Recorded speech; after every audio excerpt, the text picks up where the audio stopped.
जय हिंद दोस्तों, मैं अमरनाथ आप सभी लोगों का स्वागत करता हूं अपने YouTube चैनल फिजिक्स गुरुजी पर। आज हम बात करेंगे मैग्नेटिज्म के लेक्चर नंबर 2 पे, जिसपे हम आज क्या क्या डिस्कस करने वाले हैं पहले वो पॉइंट देख लेते हैं। जैसे आज हम बात करेंगे कुछ टर्मिनोलॉजी की, जैसे रिलेटिव परमेबिलिटी क्या होता है, मैग्नेटिक ससेप्टिबिलिटी क्या होता है, मैग्नेटाइजेशन क्या होता है, इंटेंसिटी क्या होती है, और सबसे ज़्यादा इंपॉर्टेंट जो टॉपिक रहेगा आज के दिन का वो रहेगा डायामैग्नेटिक मटेरियल क्या होते हैं, पैरामैग्नेटिक मटेरियल क्या होते हैं और फेरोमैग्नेटिक मटेरियल्स क्या होते हैं। नॉर्मली सीबीएसई या स्टेट बोर्ड हो या कोई भी बोर्ड हो, इस समय इसी टॉपिक से क्वेश्चन पूछे जाते हैं। तो सबसे ज़्यादा इंपॉर्टेंट जो इस पूरे चैप्टर का है टॉपिक है वो है डायामैग्नेटिक, पैरामैग्नेटिक और फेरोमैग्नेटिक सब्सटेंस। ठीक है, तो पहले हम ये देखते हैं कि आज के दिन में हम क्या क्या कवर करने वाले हैं। ठीक है, चलिए कॉपी पेन निकालें और स्टार्ट करते हैं आज के दिन का पहला टॉपिक। ठीक है, ये देखिए, पहले ये देख लेते हैं एक बार कि क्या क्या टॉपिक आज हम कवर करेंगे। ध्यान से देखें, सबसे पहले हम क्या कवर करेंगे आज, मैग्नेटाइजिंग फील्ड। मैग्नेटाइजिंग फील्ड क्या होती है, फिर मैग्नेटाइजिंग फील्ड इंटेंसिटी देखेंगे, फिर इंटेंसिटी ऑफ मैग्नेटाइजेशन देखेंगे, फिर मैग्नेटिक परमेबिलिटी, इसके बाद ससेप्टिबिलिटी और रिलेशन, फिर हम यह पढ़ेंगे क्लासिफिकेशन ऑफ मैग्नेटिक मटेरियल। और यही सबसे ज़्यादा इंपॉर्टेंट टॉपिक है। मेरा ऐसा मानना है कि इस चैप्टर में से, मैग्नेटिज्म वाले चैप्टर में से इसी टॉपिक से क्वेश्चन इस बार पूछा जाएगा। ठीक है, तो इस टॉपिक को सभी लोग ध्यान से पढ़ लें। किसी बुक से पढ़ना चाहें तो बुक से पढ़ें, लेकिन ये इंपॉर्टेंट बहुत है। और अगर आप चैनल देख रहे हैं तो इसमें मैं सारी चीज़ें, सारे पैटर्न, सारे टाइप आपको बताऊंगा। ठीक है, चलिए तो स्टार्ट करते हैं आज के दिन का पहला टॉपिक, मैग्नेटाइजिंग फील्ड क्या होती है। ठीक है, देखें यहां पर, जैसे नाम से हमें क्लियर पता चल रहा, मैग्नेटाइजिंग फील्ड का मतलब ऐसी फील्ड या ऐसी मैग्नेटिक फील्ड जो किसी मैग्नेटिक मटेरियल को मैग्नेटाइज करे। क्या मतलब हुआ, कोई हमारे पास ऐसी मैग्नेटिक फील्ड है जो किसी को मैग्नेटाइज करे। अगर किसी दूसरे मैग्नेटिक मटेरियल को मैग्नेटाइज करता है उसे बोलते हैं मैग्नेटाइजिंग फील्ड। जैसे कि मैं आप लोगों को एक तरह से मैग्नेटाइज कर रहा हूं, अपना नॉलेज दे रहा हूं। तो अगर मैं आपको नॉलेज दे रहा हूं तो मैं क्या हुआ, मैग्नेटाइजिंग फील्ड हुआ। और आपने मैग्नेटिक फील्ड लाइंस एक्वायर करी तो आप क्या हुए, आप मैग्नेटिक मटेरियल हुए जिसको मैं मैग्नेटाइज कर रहा हूं। तो मैग्नेटाइजिंग फील्ड का मतलब मेरी जो फील्ड मैं आपको दूंगा दैट इज मैग्नेटाइजिंग फील्ड। ठीक है, मैग्नेटाइजिंग फील्ड जो किसी को मैग्नेटाइज करता है। तो अगर इसका स्टेटमेंट देखें तो इसका स्टेटमेंट क्या होगा, द मैग्नेटिक फील्ड, पहली बात तो मैग्नेटिक फील्ड एग्जिस्ट करेगी। मैं मैग्नेटाइज किसी को करूंगा मतलब मेरी खुद की मैग्नेटिक फील्ड होनी चाहिए, तो उसके बारे में बात करेंगे। The magnetic field that exist in vacuum, in vacuum and magnetize, या हम बोल सकते हैं एंड इंड्यूसेस द मैग्नेटिज्म, किसी दूसरे सब्सटेंस पे जो मैग्नेटिज्म को इंड्यूस करे। किसी दूसरे, भाई आप तो सेकंड हुए ना, मैं आपको मैग्नेटिक फील्ड दूंगा तो आपके ऊपर जो मैग्नेट आया, वो मैग्नेटिक फील्ड आया, वो क्या इंड्यूस हुआ, तो इंड्यूसेस मैग्नेटिज्म। इसे क्या बोलते हैं हम लोग, मैग्नेटाइजिंग फील्ड। सिर्फ स्टेटमेंट है, आपको सिर्फ इसका स्टेटमेंट ध्यान रखना है। ये नॉर्मली तो पूछा नहीं जाता बट कुछ टर्म्स में आता रहता है। ठीक है, यूज आता रहता है, डायरेक्ट क्वेश्चन इसका नहीं पूछा जाता, सिर्फ डेफिनेशन है, वो समझना है। अब बात करेंगे इसकी स्ट्रेंथ, कितना मैग्नेटाइज मैं आपको करूंगा, वो स्ट्रेंथ किस पे डिपेंड करेगी। तो उसके लिए हमारा अगला टॉपिक है जिसे बोलते हैं इंटेंसिटी ऑफ मैग्नेटाइजिंग या मैग्नेटाइजिंग फील्ड इंटेंसिटी। क्या बोलते हैं, मैग्नेटाइजिंग फील्ड इंटेंसिटी। तो मैग्नेटाइजिंग फील्ड तो अभी देखा हमने, मैं आपको मैग्नेटाइज कर रहा हूं, ठीक है, लेकिन कितनी स्ट्रेंथ होगी वो कैसे पता करेंगे, तो इसे बोलते हैं इंटेंसिटी ऑफ या magnetizing field intensity. Magnetizing field कितना मैग्नेटाइज करेगी किसी को, वो कैसे बताएंगे। ठीक है, तो अगर इसके बारे में हम बात करें तो इसको हम लोग ऐसे लिखते हैं, नंबर ऑफ एम्पियर टर्न। अभी इसका फॉर्मूला लिखेंगे तो और क्लियर रहेगा। क्या लिखते हैं, number of ampere turn, ampere turn per unit length of solenoid लिख सकते हैं या टोरॉइड। भाई मैग्नेटिक फील्ड कौन एक्वायर करेगा? कोई सोलेनॉइड होगी, टोरॉइड होगा, या कोई dia para ferromagnetic field magnetic material होगा। डाया मैग्नेटिक मटेरियल भी हो सकता है, पैरामैग्नेटिक भी हो सकता है, फेरोमैग्नेटिक भी हो सकता है। तो ये क्या बताना चाह रहा है? ये बताना चाह रहा है नंबर ऑफ एम्पियर टर्न। मतलब ये कि कितने नंबर ऑफ टर्न है पहला, दूसरा कितना करंट है। जितना ज्यादा करंट होगा उतना ज्यादा इंटेंसिटी होगी। भाई इंटेंसिटी बढ़ानी थी, स्ट्रेंथ बढ़ानी थी, तो नंबर ऑफ एम्पियर टर्न बढ़ा दो, मतलब करंट बढ़ा दो। एम्पियर मतलब करंट बढ़ा दो या नंबर ऑफ टर्न बढ़ा दो। मतलब इसको हम ऐसे डिनोट करेंगे H इक्वल टू NI। इसे बोलते हैं, H को हम क्या बोलते हैं? Magnetising field intensity. N क्या है? Number of turn per unit length. I क्या है? करंट। तो इसको हम लोग अगर देखें तो ऐसे नहीं लिख सकते, यूनिट देखें तो करंट की यूनिट क्या हुई? एम्पियर। और ये क्या है? Number of turn per unit length, मतलब मीटर, 1 में। भाई स्मॉल n को क्या बोलते हैं? Total number of turn per unit length, ऐसा लिखते हैं स्मॉल n को। तो इसीलिए बोलते हैं नंबर ऑफ एम्पियर टर्न, और पर यूनिट लेंथ की बात करेंगे हम। तो ये एक फॉर्मूला हो गया। ऐसा ही एक फॉर्मूला इसका और बनाया जा सकता है। हमें मैग्नेटिक फील्ड पता है सोलेनॉइड का, क्या पता है? सोलेनॉइड का मैग्नेटिक फील्ड होता है μ0 NI। क्या होता है? μ0 NI। B0 को तो B0 लिखा, ये मैग्नेटिक फील्ड एयर पे है, वैक्यूम पर। μ0 को μ0 लिखा, NI को हम क्या लिख सकते हैं? H। तो यहां से H की वैल्यू ऐसे भी तो लिखी जा सकती है, B0 बाय μ0, ऐसे। इसकी यूनिट अगर लिखना चाहते हैं, एक यूनिट और आएगी। मैग्नेटिक फील्ड की यूनिट क्या होती है? टेस्ला। और μ0 की यूनिट एम्पियर पर मीटर। तो इसको मैं μ0 की यूनिट कैलकुलेट कर लेते हैं, ज्यादा बेटर है, डायरेक्ट तो याद नहीं रहती। देखो आपने फॉर्मूला पढ़ा है F इक्वल टू μ0 NI पढ़ा है, B होता है वो, B इक्वल टू μ0 NI। ये आपने फॉर्मूला पढ़ रखा है पहले, सोलेनॉइड का होता है। तो μ0 का अगर मैं निकालूं तो यहां से ऐसे ही लिखेंगे B अपॉन में NI, यही आएगी μ0 की वैल्यू। B मतलब टेस्ला, N मतलब number of turn per unit length, I मतलब करंट, करंट की यूनिट क्या लिखी? एम्पियर। और N क्या है? 1 मीटर, तो मीटर ऊपर चला गया, तो इसको लिख सकते हैं टेस्ला मीटर पर एम्पियर। टेस्ला मीटर पर एम्पियर, ऐसे। भाई ये हुआ टेस्ला, ये हुआ एम्पियर, ये हुआ 1 मीटर, तो मीटर क्या हो जाएगा? ऊपर आ जाएगा। तो फॉर्मूला यूनिट क्या बने? टेस्ला मीटर पर एम्पियर। यूनिट ज्यादा पूछी जाती है, इसलिए यूनिट पे ज्यादा फोकस कर रहे हैं। एक ये यूनिट और एक ये यूनिट, और इसके दो ये फॉर्मूले। ठीक है, एक बार मैं स्क्रीन चेक कर लेता हूं, आप इसको आराम से नोट कर लो। ठीक है, सारी चीजें क्लियर है, सही दिख रहा है। चलिए नेक्स्ट पे आते हैं। अगला क्या है? Intensity of magnetisation. ठीक है, क्या बोलते हैं? Intensity of magnetisation. अब मैग्नेटिक मटेरियल आपने मैग्नेटिक फील्ड में रख दिया, मैग्नेटाइजिंग फील्ड में जो मैग्नेटाइज कर रहा था, मैंने मैग्नेटिक मटेरियल रखा। अब उस मैग्नेटिक मटेरियल में कितने डायपोल बने? कौन से डायपोल? Magnetic dipole. कितने मैग्नेटिक डायपोल बने, इंड्यूस हुए पर यूनिट वॉल्यूम। मतलब यूनिट वॉल्यूम इसलिए बोल रहा हूं कि कितने वॉल्यूम पे। भाई कितना बड़ा मैग्नेटिक मटेरियल है डिपेंड करेगा ना। मान लो इतना बड़ा मैग्नेटिक मटेरियल है, या इसका आधा मैग्नेटिक मटेरियल है, तो इतना अगर है तो इसमें मैग्नेटिक डायपोल बनेंगे, तो वॉल्यूम इसका इतने का है। लेकिन अगर ज्यादा हुआ तो मैग्नेटिक डायपोल ज्यादा बनेंगे, तो वॉल्यूम भी बढ़ गया। इसीलिए इसको हम लोग पर यूनिट वॉल्यूम से बताएंगे। तो इसको हम लोग सिंबल देंगे आई। ये सिंबल ध्यान रखेंगे आप, यहाँ सिंबल में थोड़ा डिफरेंट ले रहा हूं, ये सिंबल लिए जाते हैं ना। तो मैंने यहाँ क्या लिया? I, that is intensity of magnetisation. Books में अलग अलग सिंबल दिए रहते हैं, इसलिए बोल रहा हूं। इसे लिखेंगे induced dipole moment, induced magnetic dipole लिखे ज्यादा बेटर है, induced magnetic dipole moment, magnetic dipole moment per unit volume, per unit volume.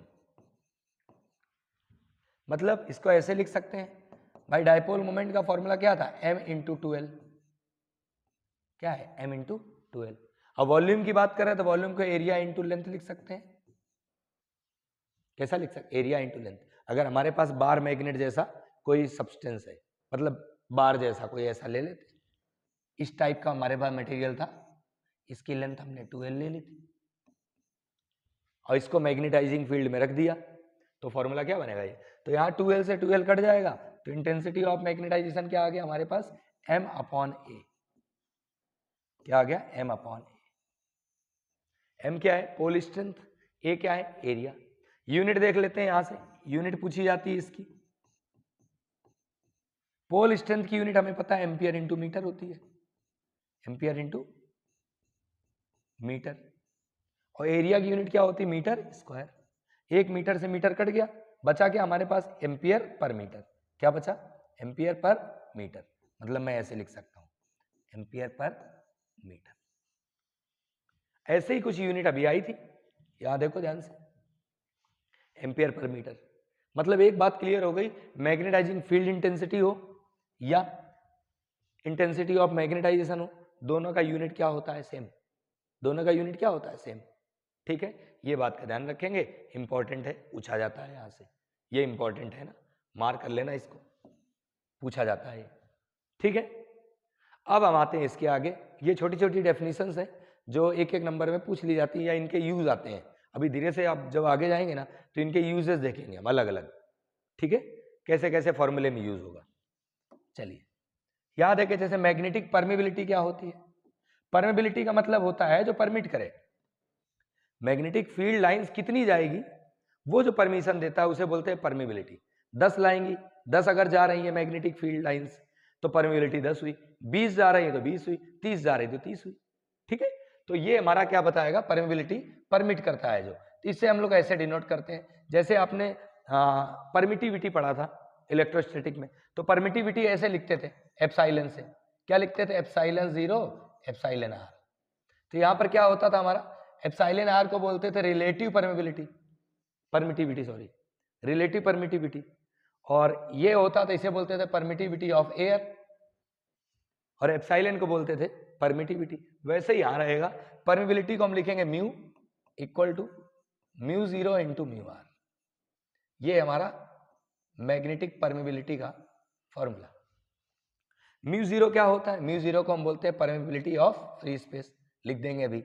एक और फॉर्मूला ऐसा बनाया जा सकता है, कैसे, मैं अगर ऐसा लिखूं B equal to mu 0 NI, ऐसा लिखा जा सकता है, B equal to mu 0 NI, या ये B0 है ना, लिखा जा सकता है। तो यहां से अगर चाहो तो वैल्यू लगा सकते हैं, या एक काम करो, एयर के लिए लिखो सब, ये है फॉर एयर, फॉर एयर या वैक्यूम। अगर मीडियम की बात करता तो इसी को क्या लिखता, B equal to mu NI, ये किसके लिए होता, फॉर मीडियम। किसी अगर मीडियम की बात कर रहे हैं तो मीडियम में क्या होता है, B equal to mu NI। Mu क्या है, म्यू 2 टाइप का होता है, लिख सकते हैं इसे, तो म्यू की वैल्यू हम निकाल लेते हैं, म्यू को लिख सकते हैं B अपॉन में NI, और हमें पता है कि NI को H बोलते हैं, अभी लिखा था, NI को क्या बोलते हैं, इंटेंसिटी, मैग्नेटाइजेशन फील्ड की इंटेंसिटी। तो B म्यू इक्वल टू क्या आया, B बाय H। ये इंपॉर्टेंट फॉर्मूला है, यूज आते रहेंगे, मैं फिर बोल रहा हूँ है ना, इनके बार बार यूज आएंगे, जब डाया पैरा फेरो पढ़ेंगे ना तो वहां इनसे क्वेश्चन आते हैं। अब यूनिट के बारे में अगर बात करें तो यूनिट क्या है, तो मैग्नेटिक फील्ड की यूनिट क्या है, टेस्ला, अपॉन H क्या था, नंबर ऑफ एम्पियर टर्न बोला था, ampere per metre, ampere per metre, metre किधर गया, ऊपर, तो टेस्ला मीटर पर एम्पियर किसकी यूनिट हुई, म्यू की। म्यू क्या होता है, मैग्नेटिक परमिबिलिटी। डेफिनेशन देना है तो डेफिनेशन दे सकते हो, म्यू है हमारा परमिबिलिटी, मतलब जितना हम किसी मैग्नेटिक फील्ड लाइंस को परमिट करें, ठीक है, उसे क्या बोलते हैं, परमिबिलिटी। ठीक है, तो ये हमारा फॉर्मूला, इसमें देखो ज्यादा इंपॉर्टेंट जो है ना वो बॉक्स से मैंने बना रखे हैं, एक फॉर्मूला ये, एक फॉर्मूला ये, फॉर्मूला और देन ये यूनिट, 2 चीजें इंपॉर्टेंट है, ये अलग है। ठीक है, तो ये मैग्नेटिक परमिबिलिटी से रिलेटेड है।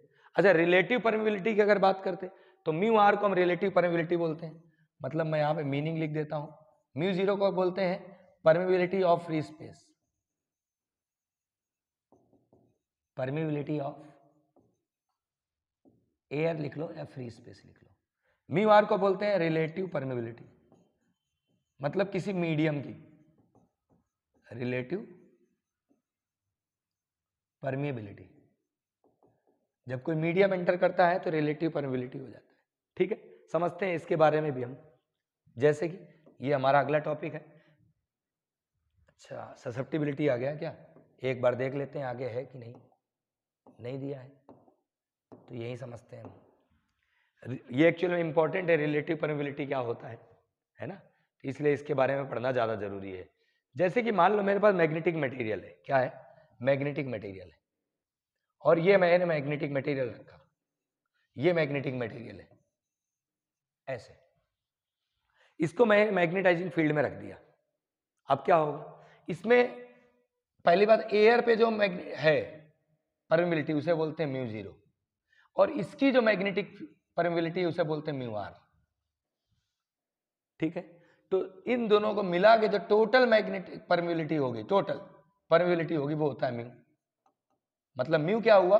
एयर पे तो एयर तो है सराउंडिंग, और जो मैग्नेटिक फील्ड, जो मैग्नेटिक मटेरियल है उसकी परमिबिलिटी। तो म्यू आर क्या हुआ? म्यू आर हुआ रिलेटिव परमिबिलिटी ऑफ मीडियम। क्या बोलेंगे इसे? म्यू आर को बोलेंगे किसी मीडियम की परमिबिलिटी। इसे क्या लिखेंगे? Mu by mu zero. क्या लिखेंगे? Mu by mu zero. ऐसे यूनिट अगर देखें तो म्यू आर जो रहता है वो यूनिटलेस रहता है। क्या रहता है? यूनिटलेस।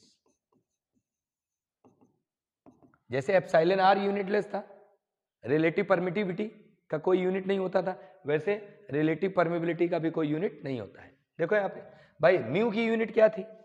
ये थी टेस्ला मीटर पर एम्पियर, और म्यू जीरो की भी यूनिट यही आती है, टेस्ला मीटर पर एम्पियर।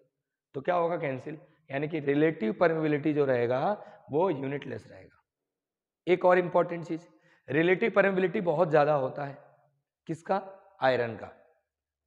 बहुत ज्यादा मतलब 500, 600, 700 ऐसी वैल्यू आएगी। हम देखेंगे कि ये कैलकुलेट भी करेंगे कि ऐसा क्यों हुआ। ठीक है, तो ये रिलेटिव परमिबिलिटी वाला टॉपिक हो गया। आप एक बार इसको नोट कर ले, मैं वापस से चेक कर लेता हूँ स्क्रीन। एक बार क्या हुआ था, मोबाइल बंद हो गया था, इसलिए मेरे को बार बार चेक करना पड़ेगा। चलिए, सही दिख रहा है। हाँ जी, तो इसके आगे बात कर लेते हैं, परमिबिलिटी के आगे, है ना।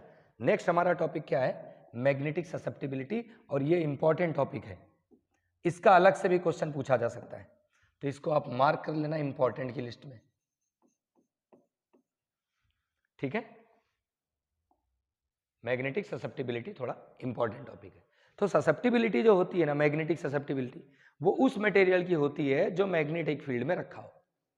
मतलब ये जैसे मटेरियल है, इसको मैंने मैग्नेटिक फील्ड में रखा, तो ये मैग्नेटिक ससेप्टिबिलिटी इसकी एबिलिटी है, इस मटेरियल की एबिलिटी है कि वो कितना मैग्नेटाइजेशन एडॉप्ट कर लेता है। मतलब ability of a substance to adopt the magnetization, जितना ये मैग्नेटाइजेशन ले सकता हो उसे बोलते हैं मैग्नेटिक ससेप्टिबिलिटी। और सबसे ज्यादा मैग्नेटिक ससेप्टिबिलिटी फेरोमैग्नेटिक सब्सटेंस की होती है। किसकी होती है? फेरोमैग्नेटिक सब्सटेंस की। तो ससेप्टिबिलिटी वाला टर्म्स क्या क्लियर बताया कि किसी मटेरियल की मैग्नेटिक ससेप्टिबिलिटी मतलब the ability of a material to take up the magnetization. या लाइट चली गई, देखो यही दिक्कत आती है यहाँ पर। कोई बात नहीं, समझते हैं इसको हम 2 मिनट के लिए, देखते हैं कब लाइट आएगी। हाँ जी, चलिए स्टार्ट कर देते हैं। एक्चुअली में लाइट चली गई थी तो लाइट थोड़ा लेट आई, अभी रात के 8 बज रहे हैं, मैंने कहा रिकॉर्ड कर लेता हूँ लेक्चर, है ना। तो उस समय मैं बता रहा था आप लोगों को मैग्नेटिक ससेप्टिबिलिटी के बारे में कि मैग्नेटिक ससेप्टिबिलिटी क्या होती है। ठीक है, तो ससेप्टिबिलिटी क्या है?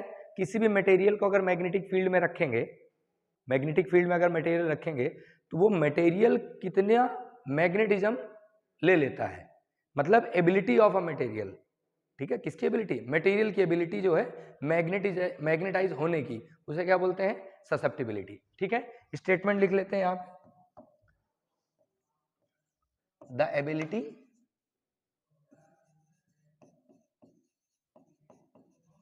ऑफ अ मैग्नेटिक मटेरियल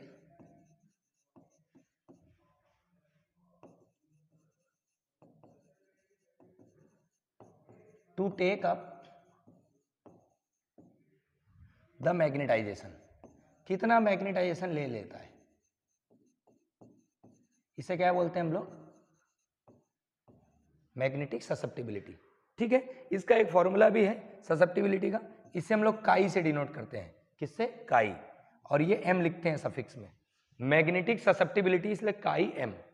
इसका फॉर्मूला रहेगा आई बाय एच, क्या रहेगा, आई बाय एच, बता रखा है मैंने, इंटेंसिटी ऑफ मैग्नेटाइजेशन और मैग्नेटाइजेशन फील्ड स्ट्रेंथ, तो ये हम लोग आई बाय एच से डिनोट करेंगे। अच्छा, यूनिट अगर देखें तो दोनों की यूनिट क्या थी, एक जैसी, आई की जो यूनिट आई थी वही एच की भी यूनिट आई थी, तो ये क्या होगा, यूनिटलेस, ये क्या रहेगा, यूनिटलेस। तो ये इंपॉर्टेंट है कि इसकी यूनिट क्या हो, कुछ भी नहीं होती, पहला। दूसरा, इसका ये फॉर्मूला इंपॉर्टेंट है, बस दो ही चीजें। डेफिनेशन अगर पूछेगा तो इस फॉर्मूले से भी आप डेफिनेशन दे सकते हो। ठीक है, चलिए इसके आगे बताते हैं, इंपॉर्टेंट है लेकिन ये, इसका यूज आएगा, है ना। इसके आगे देख लेते हैं, आगे क्या है, हमें एक फॉर्मूला पता है, B इक्वल टू फॉर्मूला होता है म्यू जीरो आई प्लस एच, ये आपको याद रखना पड़ेगा कि ये फॉर्मूला होता है। ठीक है, ये क्या करना है, आपको याद रखना है, क्योंकि इसका कोई डेरिवेशन अपने सिलेबस में नहीं है, इसलिए नहीं बताया जाता है। ठीक है, तो यहां मैं B को लिख सकता हूं म्यू एच, बी को क्या लिख सकते हैं, म्यू इंटू एच, और म्यू जीरो को मैंने लिख दिया म्यू जीरो और आई प्लस एच, ऐसा। ठीक है, अब क्या करें, म्यू जीरो को नीचे डिवाइड कर दो, तो म्यू बाय म्यू जीरो को हम क्या लिख सकते हैं, एच को इधर भेज दिया, तो ये आ गया I upon H plus H upon H, ऐसा, मैंने एच को इधर भेज दिया। तो ये क्या, म्यू बाई म्यू जीरो को हम क्या लिखते हैं, म्यू आर, और ये क्या हो गया, आई बाई एच को क्या लिखेंगे, इसको लिख देते हैं पहले 1 प्लस आई बाई एच को क्या लिखेंगे, काई, that is the magnetic susceptibility. Formula देखा देखा नहीं लग रहा, हमने इलेक्ट्रोस्टैटिक में इसी फॉर्मूले को ऐसे लिखा था, म्यू आर को हम लिख लेते थे एप्सिलॉन आर और 1 प्लस काई, ये हमने इलेक्ट्रोस्टैटिक में पढ़ा था ऐसा।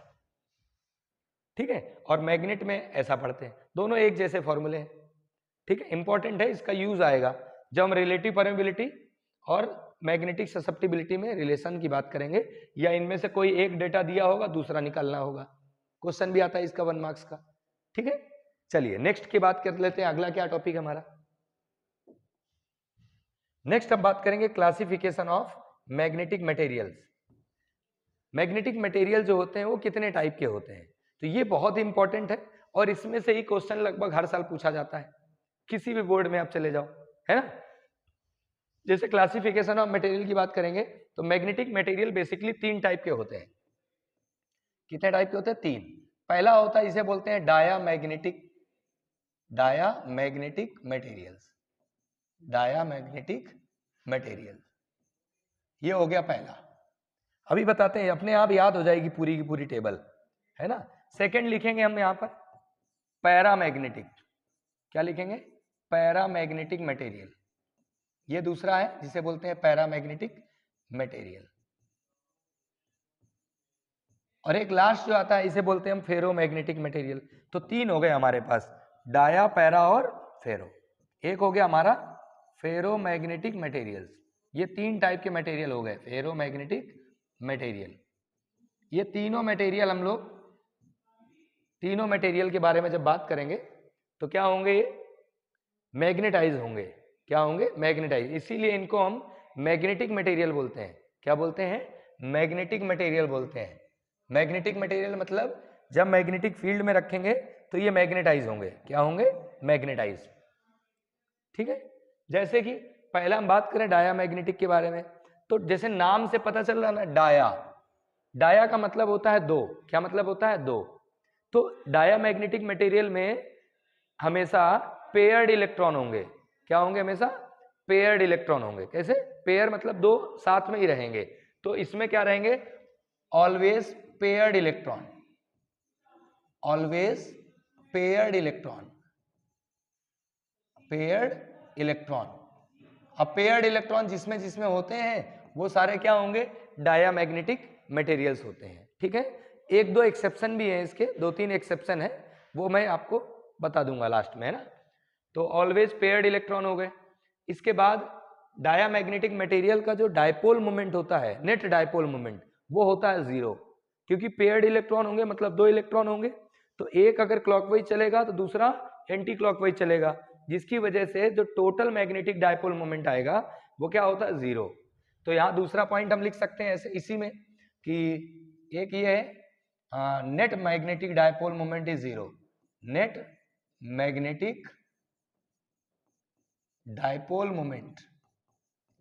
मोमेंट कितना रहता है, 0, इज 0। अब ये पॉइंट जो है ना बहुत इंपॉर्टेंट है कि डायपोल मोमेंट के 0 होने से क्या होगा, डायपोल मोमेंट के 0 होने से क्या हो जाता है, ये मैग्नेटिक फील्ड की तरफ अट्रैक्ट ना होके मैग्नेटिक फील्ड के अपोजिट डायरेक्शन में रिपल करता है। क्या करता है, ये रिपल करता है।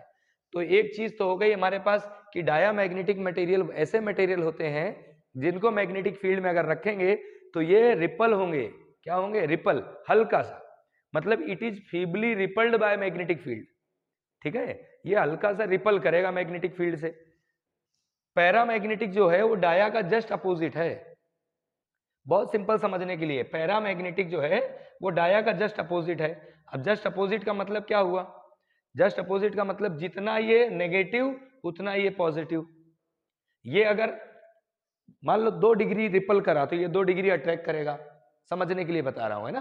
तो ये क्या करता है, अट्रैक्ट करता है। इनको अगर दोस्तों के बारे में बात करें तो बिल्कुल जैसा ये है, ये अपोज करने वाले दोस्त होते हैं। जैसे आपने बोला किसी को कि चलो दोस्त यार चलते हैं पार्टी करने, वो बोलेगा नहीं। पढ़ाकू टाइप जो ज्यादा होते हैं ना वो बोलेंगे नहीं जाना। लेकिन ये कौन है, ये दोस्त ऐसा है जो हाँ ठीक ठाक है, एवरेज वाले बच्चे क्या करते हैं, एवरेज वाले बच्चे। जैसे कि आपने बोला पार्टी करने चलते हैं, हाँ चलते हैं, तो वो थोड़ा सा चल देगा। अगर ज्यादा बोलोगे थोड़ा कोशिश कर लेगा, हाँ चलो। लेकिन ये जो है ना, ये वो बच्चे हैं, हाँ हंसो, मैं भी उसी में से ही हूँ, फेरोमैग्नेटिक जो सबसे अलग बच्चे होते हैं, बैक बेंचर्स। वो क्या करेंगे, एक ने बोला चल चलते हैं, तुरंत दौड़ के भाग जाएगा। ये रेडी था, ये एकदम रेडी था, चलो चलते हैं चाय पीने, फट से रेडी होके पहुंच गया। फेरोमैग्नेटिक बहुत ही तेजी से अट्रैक्ट होता है मैग्नेटिक फील्ड की तरफ, ये हल्का सा अट्रैक्ट होता है मैग्नेटिक फील्ड की तरफ, और ये तो भागेगा दूर, किधर जाएगा, दूर। ठीक है, अभी बताएंगे इसके बारे में। फिलहाल मैं पैरामैग्नेटिक के बारे में लिख लेता हूं। तो इसमें अनपेयर्ड इलेक्ट्रॉन रहते हैं। क्या रहते हैं, अनपेयर्ड इलेक्ट्रॉन, अनपेयर्ड इलेक्ट्रॉन पहला तो ये। और इसका नेट मैग्नेटिक डायपोल मोमेंट 0 नहीं होता, तो यहां लिख लेते हैं it has net magnetic dipole moment. 0 नहीं होता है ना, कुछ ना कुछ रहेगा। ठीक है, अभी बात करेंगे। फेरोमैग्नेटिक मटेरियल्स बताया, जैसे निकल हो गया, कोबाल्ट हो गया, आयरन हो गया, जो मैग्नेटिक फील्ड की तरफ तुरंत अट्रैक्ट होते हैं। हम लोगों ने बचपन से देखा है, मैग्नेट लिया, मैग्नेट को लेके गए आयरन नेल्स के पास, तुरंत अट्रैक्ट हो जाएगा, चिपक जाता है, तो वो फेरोमैग्नेटिक है। तो अब हम इनके बारे में बात करेंगे, डिफरेंस क्या क्या है, कैसे कैसे क्या नेचर है, कैसे डिफरेंस है, उसके बारे में बात करते हैं। तो बेसिक तो आपको पहले बता दिया है मैंने कि डाया और पैरा कैसे हैं। तो डाया मैग्नेट रिपल करेगा और ये अट्रैक्ट करेगा, ये हल्का सा रिपल करता है और ये हल्का सा अट्रैक्ट करता है, और ये तो पता है स्ट्रांगली अट्रैक्ट करता है। ठीक है, आप आराम से इसको नोट करो, मैं एक बार स्क्रीन चेक कर लेता हूं बस। ठीक है, देखिए लाइंस थोड़ा चल रही है, लाइट का प्रॉब्लम आ रहा है, रात में रिकॉर्ड नहीं करता ना मैं, तो आइडिया नहीं है मुझे। चलिए कोई बात नहीं, थोड़ा जल्दी कर लेते हैं ताकि ज़्यादा लंबा वीडियो ना हो पाए और हो जाए हमारा कंप्लीट। चलिए यहाँ हम पॉइंट वाइज देखेंगे। कैसा देखेंगे, पॉइंट वाइज देखेंगे। जैसे पहला हमने क्या देखा, इफेक्ट ऑफ मैग्नेट। मैग्नेट का क्या इफेक्ट होगा इसके बारे में बात कर लेते हैं। ठीक है, मैग्नेट का क्या इफेक्ट होगा, तो मैग्नेट का इफेक्ट का मतलब अगर मैग्नेटिक फील्ड में मैं डाया मैग्नेट को रखूं तो क्या होगा, मैग्नेटिक फील्ड में अगर पैरा मैग्नेट को रखूं तो क्या होगा, मैग्नेटिक फील्ड में फेरो को रखूं तो क्या होगा। तो 1 बाय 1 देखते हैं। सबसे पहले बात करेंगे हम लोग डाया मैग्नेटिक की। किसकी बात करेंगे, डाया मैग्नेटिक की। तो डाया मैग्नेटिक क्या करते हैं, रिपल करते हैं, कितना हल्का सा, तो लिख लेते हैं feebly, feebly repelled by magnets. ये मैग्नेट से क्या करेंगे, थोड़ा सा रिपल करेंगे, यानी कि ये रिपल करेगा मैग्नेटिक फील्ड में। दूसरा, अगर मैं बात करूं पैरा की, किसकी बात करूं, पैरामैग्नेटिक की, इसका जस्ट अपोजिट है, डाया का अपोजिट क्या है, पैरा, तो ये क्या करेगा, फीबली अट्रैक्ट बाय मैग्नेट, यानी कि पैरामैग्नेटिक मैग्नेटिक फील्ड की तरफ अट्रैक्ट हुआ। ठीक है, क्या इफेक्ट ऑफ मैग्नेट, मैग्नेट का क्या इफेक्ट पड़ेगा उसकी बात कर रहे हैं। फेरो की बात कर लेते हैं, तो फेरो क्या करेगा, बहुत तेजी से अट्रैक्ट होगा, फेरोमैग्नेटिक क्या होगा, बहुत ही तेजी से अट्रैक्ट होगा, तो इसको लिख लेते हैं क्विकली अट्रैक्ट्स बाय मैग्नेट। जो बहुत ही तेजी से अट्रैक्ट हो वो क्या होगा, फेरो। तो पहला डिफरेंस तो ये हो गया। अब आते हैं नॉन यूनिफॉर्म मैग्नेटिक फील्ड में अगर रखे तो क्या होगा, नॉन यूनिफॉर्म में, तो तीनों के बारे में बात कर लेते हैं। एक्चुअल में ये टेबल बनाते अगर ऐसे कॉलम वाइज तो बेटर होता, लेकिन इस बोर्ड में जगह नहीं रहती तो दिक्कत आती है ना। तो डाया मैग्नेट की बात करेंगे, फिर पैरा की बात करेंगे, और फिर हम फेरो की बात करेंगे। ठीक है, सबसे पहला जो पॉइंट हमारा क्या है, नॉन यूनिफॉर्म मैग्नेटिक फील्ड का क्या मतलब हुआ, कहीं पर मैग्नेटिक फील्ड ज्यादा होगी और कहीं पे कम होगी। तो भाई डाया मैग्नेट तो अपोज करता है, मैग्नेटिक फील्ड के अपोजिट जाता है। देखो सबसे पहले ये जानो, अगर ये हमारे पास मैग्नेटिक मटेरियल है, पैरा है या फेरो है, मैग्नेटिक फील्ड की तरफ अट्रैक्ट होगा ये। अब मैग्नेटिक फील्ड की तरफ कैसे अट्रैक्ट होता था, तो वीक मैग्नेटिक फील्ड से स्ट्रॉन्ग मैग्नेटिक फील्ड जाते हैं। भाई अगर मैग्नेट ये है, ये आयरन नेल रखा, आयरन तो फेरोमैग्नेटिक है ना, तो यहां वीक है मैग्नेटिक फील्ड इस जगह, यहां स्ट्रॉन्ग है मैग्नेटिक फील्ड क्योंकि मैग्नेट है।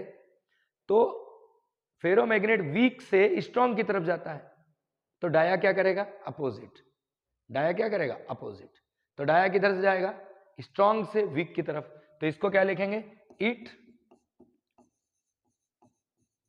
Moves from strong magnetic field to weak magnetic field, weak magnetic field. Strong से वीक की तरफ कौन जाएगा, डाया। पैरा क्या करेगा, इसका opposite, it moves from weak to strong, weak magnetic field to strong magnetic field. और ये तो बहुत तेजी से जाएगा, same weak magnetic field to strong magnetic field. ये तो वीक से स्ट्रॉन्ग की तरफ ही जाता है ना फेरोमैग्नेटिक सब्सटेंस। इतना जानो, ये दोनों भाई भाई हैं, ये दोनों क्या हैं, टू ब्रदर्स।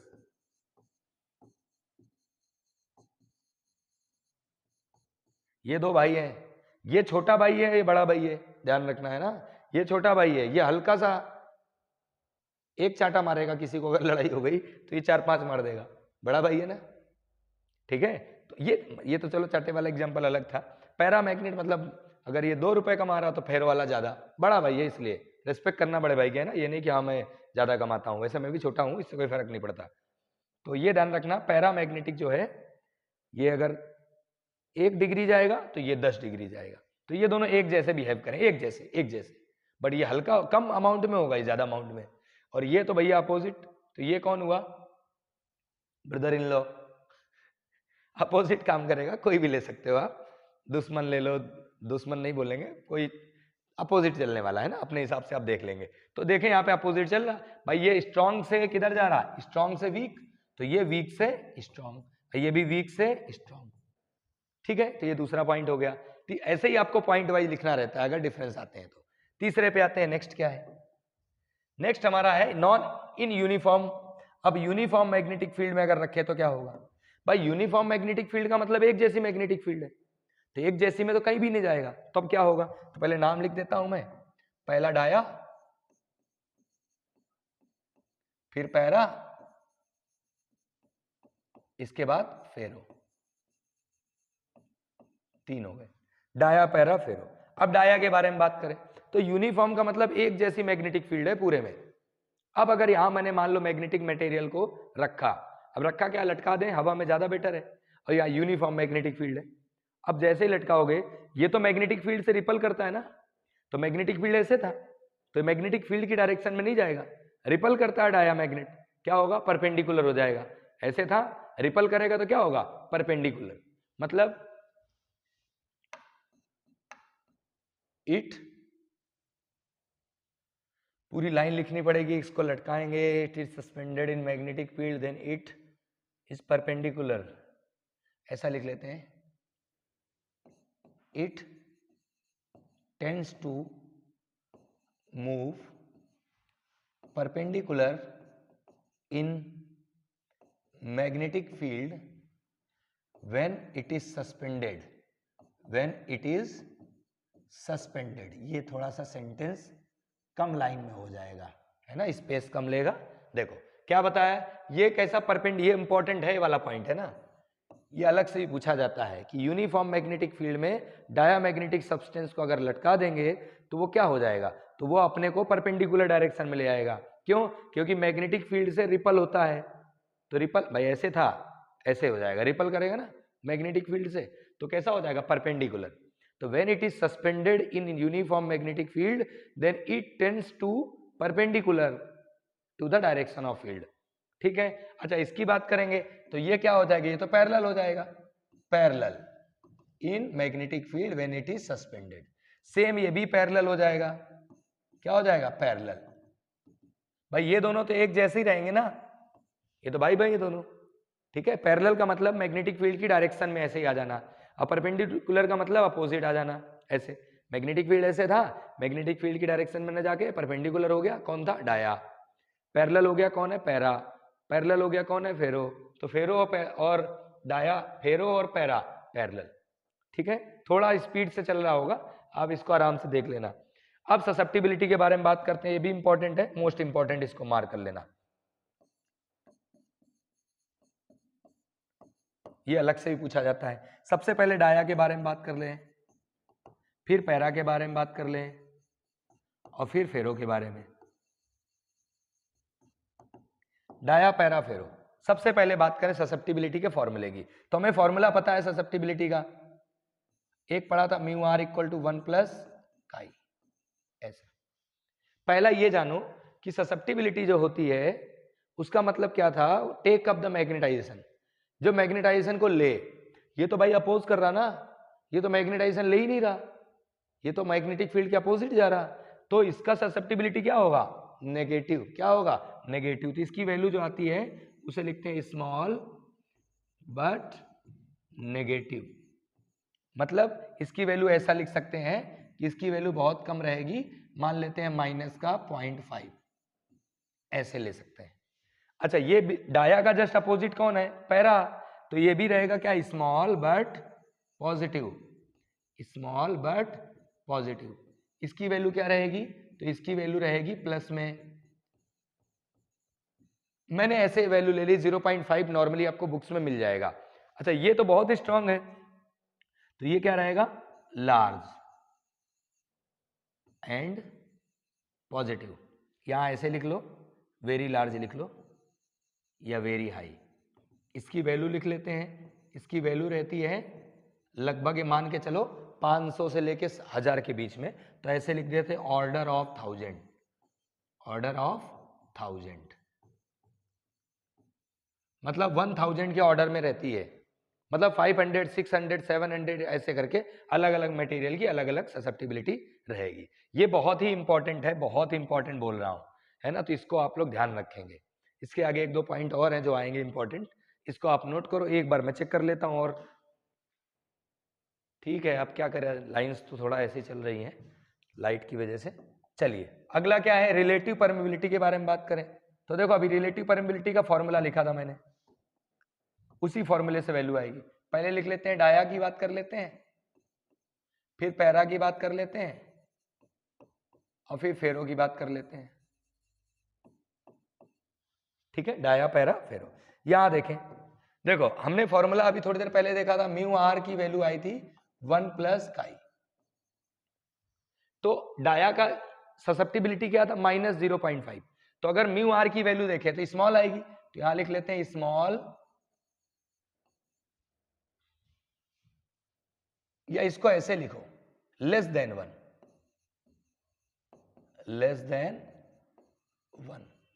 ब्रैकेट में ऐसे लिख लो, म्यू आर की वैल्यू क्या रहेगी, अगर मैं वैल्यू रखूं तो क्या आती, 0.5 प्लस में रहेगी, लेकिन बहुत कम। इसके बाद इसकी बात करें तो ये क्या आएगा भाई 0.5, ये भी रहेगा, ये रहेगा मोर देन 1,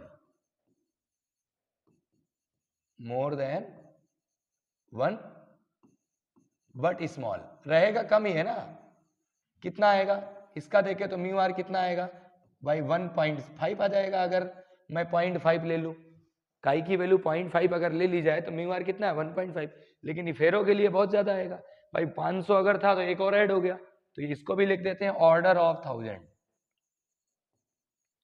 ऑर्डर ऑफ 1000। भाई अगर मैं 500 लेता हूं, मान लो 500 ले लूं, तो 500 प्लस 1 कितना हुआ 501।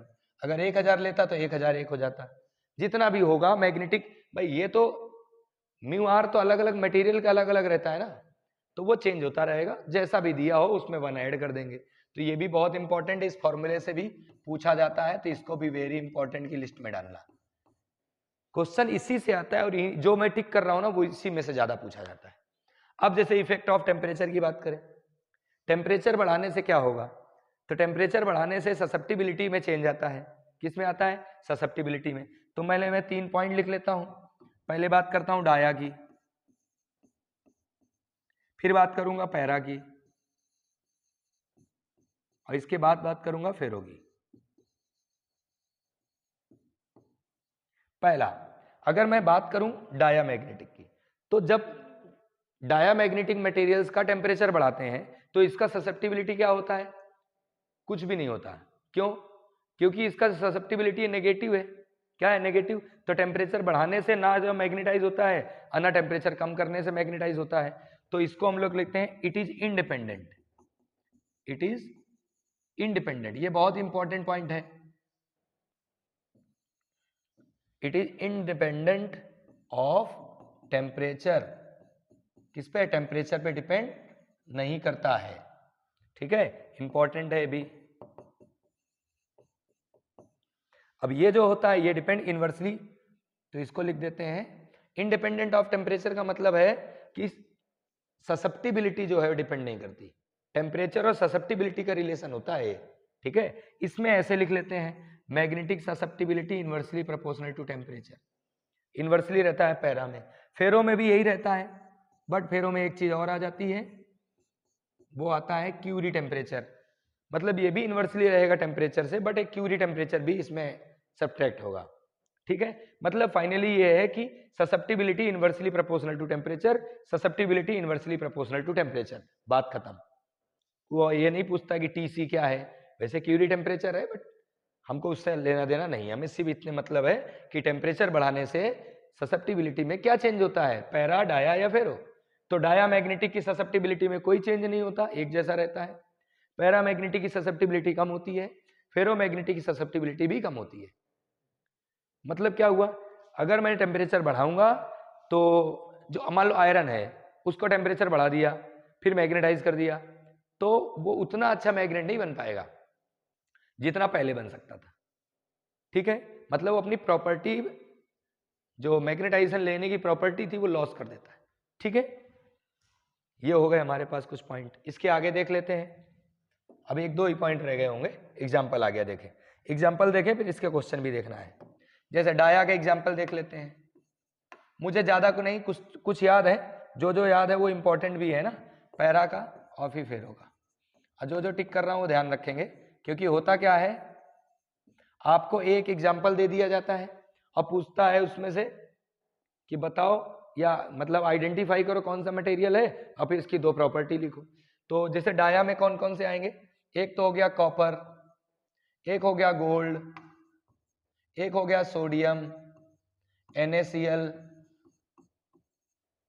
और H2O, ये हमारे पास कुछ है। बाकी और भी देख लेना आप लोग बुक से, अलग अलग बुक में मिलेंगे बहुत सारे, ठीक है। और कॉपर क्लोराइड भी रहता है CuCl2। पैरा में आ जाओ एल्यूमिनियम, मैग्नीज, जो जो मैं लिख रहा हूं ये तो बहुत इंपॉर्टेंट है, इनका ध्यान रखना। एल्यूमिनियम हो गया, मैग्नीज हो गया, और क्या रहेंगे, एल्यूमिनियम हो गया, मैग्नीज हो गया,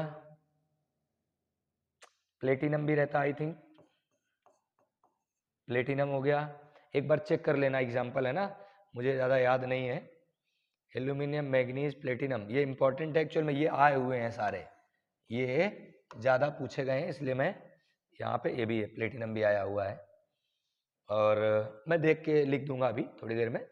फेरो के बारे में बात करो तो फेरो जैसे हमारा हो गया, निकिल हो गया, कोबाल्ट हो गया, एल्निको हो गया, आयरन हो गया, एटसेट्रा, ये बहुत सारे हैं, है ना। तो ये हमारे कुछ एग्जांपल। इनमें क्वेश्चन कैसे आता है पता है आपको, डायरेक्ट एल्यूमिनियम दे दिया, एल्यूमिनियम को आइडेंटिफाई करना है, विच टाइप ऑफ मटेरियल, कैसा मटेरियल है। अब अगर आइडेंटिफाई आपने सही कर लिया, फिर इसके बाद इसकी 2 प्रॉपर्टी लिखनी है। प्रॉपर्टी तो इजीली लिखी जा सकती है, मेन आइडेंटिफाई करना है, आइडेंटिफाई कर लिया तो हो जाएगा, ठीक है। चलिए नेक्स्ट पे आते हैं, इसके कुछ क्वेश्चन देख लेते हैं हम। यहाँ मैं अभी डायरेक्ट आपको क्वेश्चन बताऊंगा, जैसे कि आपका टेम्परेचर के साथ रिलेशन है ना, तो डायामैग्नेटिक के लिए मैं पहले बना लेता हूं, डायामैग्नेटिक का कैसा है। फॉर डायामैग्नेटिक, इसके लिए ग्राफ पूछा जाता है, जैसे कि मैं यहां पर ग्राफ बनाऊंगा तो ऐसा बनेगा, ये वाला हो गया हमारा, ये हो गया टेम्परेचर का, और ये हो गया ससेप्टिबिलिटी का। तो ग्राफ जो बनेगा ना वो कैसा बनता है, नेगेटिव। ये कैसा है, नेगेटिव, ये 0 है। तो पहला ये टेम्परेचर से में डिपेंड नहीं करता, इंडिपेंडेंट है, तो ससेप्टिबिलिटी एक जैसी है और माइनस में रहेगी, ध्यान रखना है। पहला ग्राफ है, मैंने ये बताया था आप लोगों को अभी। भाई देखो ससेप्टिबिलिटी नेगेटिव रहती है, पता है डाया की, और स्मॉल रहती है तो 0.5 है माइनस का, और टेम्परेचर पे डिपेंड नहीं करेगा, टेम्परेचर बढ़ाते जाओ कोई फर्क नहीं पड़ेगा इसकी ससेप्टिबिलिटी में। दूसरा आता है, इसे बोलते हैं हम पैरा, पैरामैग्नेटिक मटेरियल्स में क्या होगा, यहां पर इन्वर्सली प्रोपोर्शनल बताया मैंने कि टेम्परेचर से कैसे इन्वर्सली प्रोपोर्शनल रहेगा, तो ये हम बना देते हैं यहाँ पर, ये टेम्परेचर का टर्म ले लिया, केल्विन में रहता है टेम्परेचर हमेशा, और ये ससेप्टिबिलिटी, तो ये क्या करता है, डिक्रीज करता है, ऐसे क्या करेगा, डिक्रीज, मतलब टेम्परेचर बढ़ाते जाओगे ससेप्टिबिलिटी कम होता जाएगा। सेम यही फेरो के लिए भी है, सेम यही फेरो के लिए भी यही आता है ऐसा। तो ये एक ग्राफ पूछा जाता है, इंपॉर्टेंट है। एक चीज और बता देता हूं मैं, होता क्या है, आई और एच के बीच में ग्राफ दे देता है और आपको आइडेंटिफाई करना है। मैं यहां ग्राफ बना रहा हूं, ध्यान से देखो, ये हो गया हमारा आई और ये हो गया हमारा एच, ऐसा, ठीक है। तो इनमें ग्राफ पूछेगा, तो देखो यहां 3 ग्राफ बना रहा हूं मैं, एक ग्राफ ये बनाया, एक ग्राफ ये बनाया, और एक ग्राफ ये बनाया। ये ए है, ये बी है, और ये सी है। आपको आइडेंटिफाई करना है कौन सा मटेरियल कैसा है। तो देखो नेगेटिव अगर है, आई और एच के रेशियो को हम बोलते हैं काई, काई को क्या बोलते हैं, आई बाय एच, ये सबको पता है। ससेप्टिबिलिटी क्या होता है, आई बाय एच का रेशियो। तो यहां जो ग्राफ आ रहा आई और एच का आ रहा, मतलब ये ससेप्टिबिलिटी बता रहा, ये भी ससेप्टिबिलिटी बता रहा, ये भी ससेप्टिबिलिटी बता रहा। तो ये मैग्नेटिक ससेप्टिबिलिटी नेगेटिव है, नेगेटिव हुई मतलब ये क्या हुआ, डायामैग्नेटिक, क्या हो गया, डाया। और ये पॉजिटिव और ये भी पॉजिटिव है, दोनों पॉजिटिव है, तो इससे पैरा कौन और फेरो कौन, तो डाया का जस्ट अपोजिट क्या होता है, पैरा, कम रहेगा हमेशा फेरो से, तो ये हो गया पैरा। डाया का जस्ट अपोजिट पैरा, और पैरा से जो ज्यादा वो फेरो। एक तो ये आता है, इसका पूछा जाता है, डायरेक्ट बोलेगा किसकी ससेप्टिबिलिटी कौन सी है, तो आपको आइडेंटिफाई करना रहेगा। ये दूसरा हो गया। तीसरा देखें, एक आता है अगर मैग्नेटिक फील्ड में रखें हम, क्या करें, ये लास्ट है ना, ये लास्ट है। मैग्नेटिक फील्ड में अगर डायामैग्नेटिक को रखा जाए तो क्या होगा, मैंने ले लिया डायामैग्नेटिक, क्या ले लिया, डायामैग्नेटिक, मैंने ये डायामैग्नेटिक सब्सटेंस ले लिया ऐसा, ये ले लिया डायामैग्नेटिक मटेरियल ऐसा, ये डायामैग्नेटिक है। अब मैग्नेटिक फील्ड लाइंस आराम से आ रही थी ऐसे ऐसे, इस टाइप से आ रही थी। अब ये मैग्नेटिक फील्ड लाइंस किधर जाएंगी, तो मैग्नेटिक फील्ड लाइंस जैसे आएंगी, डायामैग्नेटिक सब्सटेंस क्या करेगा, रिपल करता है मैग्नेटिक फील्ड को, तो क्या करेगा, रिपल, इसको इधर से ऐसे भेज देगा, ये वाले को ऐसे रिपल कर देगा, और इसको भी रिपल कर देगा। समझ आ गया होगा आई थिंक सभी को। ये ऐसे करके रिपल कर देगा। तो ये मैग्नेटिक फील्ड लाइंस को क्या करता है, रिपल। रिपल करेगा तो कौन सा हुआ, डायामैग्नेटिक। ऐसे ही हम बात करेंगे पैरा की। पैरामैग्नेटिक क्या करेगा, अट्रैक्ट। पैरामैग्नेटिक क्या करेगा, अट्रैक्ट। तो ये पैरा बना देता हूं, ये पैरामैग्नेटिक। मैग्नेटिक फील्ड लाइंस आ रही थी, कैसे आ रही है, ऐसे 1 2 3 4 और एक ये 5 और इधर 6, ऐसे आ रही है मैग्नेटिक फील्ड लाइंस हो गई। जैसे पैरामैग्नेटिक मटेरियल के पास मैग्नेटिक फील्ड गई, इसने क्या करा, अट्रैक्ट कर लिया। ये वाली लाइंस को ऐसे पास कर दिया, ये वाली लाइंस को अट्रैक्ट करके ऐसे कर दिया, ये वाली लाइंस को भी अट्रैक्ट करके ऐसे कर दिया, ये वाली लाइंस को पास करेगा, पास करके थोड़ा ऐसे, फिर ये वाली लाइन को भी पास करेगा अपनी तरफ। जस्ट इसको थोड़ा सा नीचे बना देते हैं। मतलब ये बताना चाह रहा हूं कि ये लाइन जो आ रही है इसको अट्रैक्ट करेगा, ये लाइन जो आ रही है इसको अट्रैक्ट करेगा। मतलब इसने क्या करा, मैग्नेटिक फील्ड लाइंस को अट्रैक्ट कर लिया। कितनी लाइन अंदर से जा रही, 2 3। लेकिन अगर ये फेरो होता, क्या होता, फेरो, तब क्या होता। तो यही बना देता हूं क्योंकि पैरा और फेरो में थोड़ा सा कम डिफरेंस रहता है। फेरो में क्या होता, कुछ ऐसा, ये फेरो मैग्नेटिक सब्सटेंस। अब मैग्नेटिक फील्ड लाइंस ऐसे जा रही थी, यहां थी, यहां थी, ये नहीं, कलर चेंज कर लेता हूं, ये मैग्नेटिक फील्ड लाइंस ऐसे, ये मैग्नेटिक फील्ड लाइंस थी, ये ऐसे आ रही। क्या करेगा, बहुत तेजी से अट्रैक्ट करेगा। तो ये लाइन तो अंदर से ही जाएगी, ये भी लाइन पास में से जाएगी।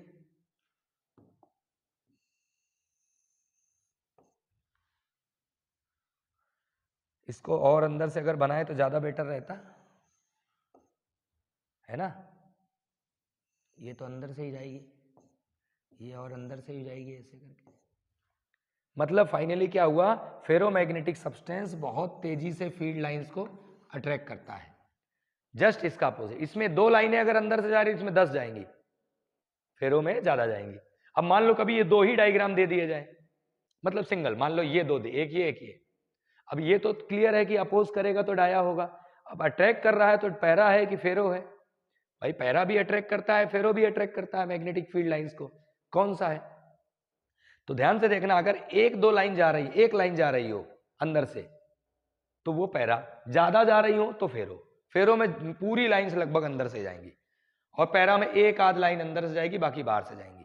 मैंने यहाँ 3 बना दिए क्योंकि बीच में से एक इधर से, बाकी यहाँ देखो मोस्टली लाइन अंदर से ही जाएंगी। ठीक है, डायग्राम एक बार बुक में से और देख लेना, डायग्राम में थोड़ा आगे पीछे हो जाता है। ठीक है, तो आप इसको नोट करो, एक बार मैं बोर्ड चेक कर लेता हूं।